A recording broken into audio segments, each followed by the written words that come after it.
Italy Tower of Pisa history. The Leaning Tower of Pisa is a 12th century freestanding bell tower in Pisa, Italy, whose construction began in 1173 and was completed around 1372.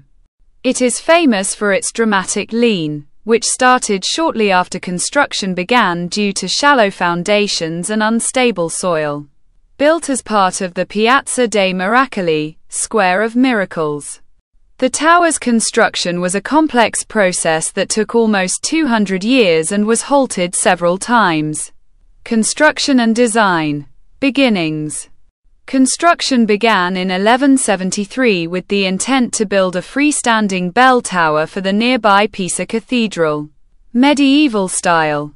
The tower is a blend of Gothic and Romanesque architectural elements. Unstable foundations. The tower's lean is a result of its 3-meter deep foundations resting on unstable soil. Extended construction.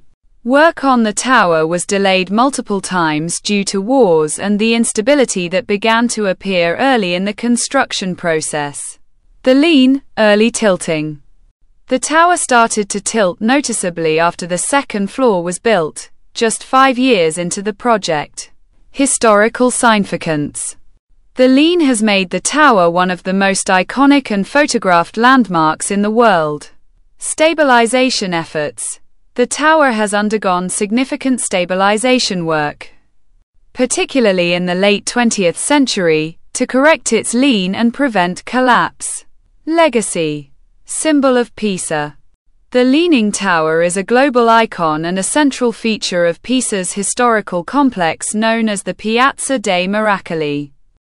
The Leaning Tower of Pisa has a total of 297 steps leading to the top.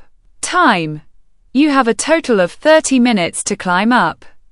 Architectural marvel. Despite its initial flaw, the tower is a celebrated medieval structure and a testament to engineering.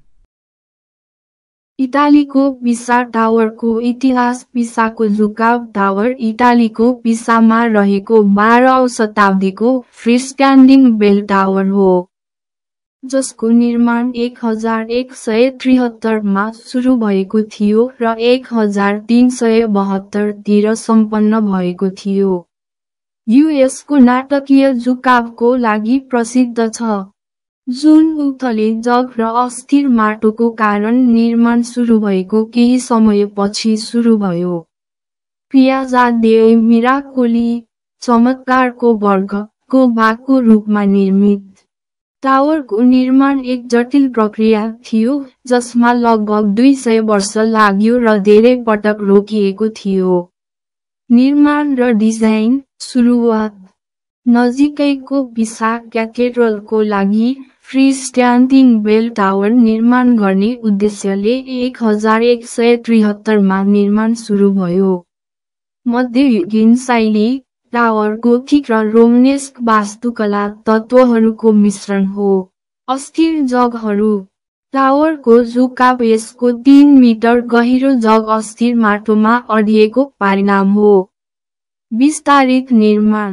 युद्ध र निर्माण प्रक्रियाको सुरुवातमा देखिन थालेको अस्थिरताका कारण टावरको काम धेरै पटक ढिलाइ भएको थियो। जुगाव। प्रारम्भिक जुगाव। परियोजनाको 5 वर्षपछि दोस्रो तल्ला निर्माण भएपछि टावर उल्लेखनीय रूपमा झुक्न थाल्यो। ऐतिहासिक महत्त्व। झुकावले टावरलाई विश्वको सबैभन्दा प्रतिष्ठित र फोटो खिचिएका स्थलचिह्नहरू मध्ये एक बनाएको छ। स्थिरीकरण प्रयासहरू। टावरले यसको झुकावलाई सच्याउन र पतन हुनबाट रोक्नको लागि विशेष गरी 20औं शताब्दीको अन्त्यमा महत्त्वपूर्ण स्थिरीकरण कार्य गरेको छ। विरासत। पिसाको प्रतीक।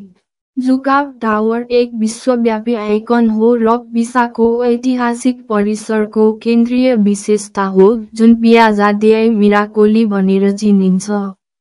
वास्तुकला चमत्कार। यसको प्रारम्भिक त्रुटिको बावजुद टावर एक प्रसिद्ध मध्ययुगीन संरचना र इन्जिनियरिङको प्रमाण हो।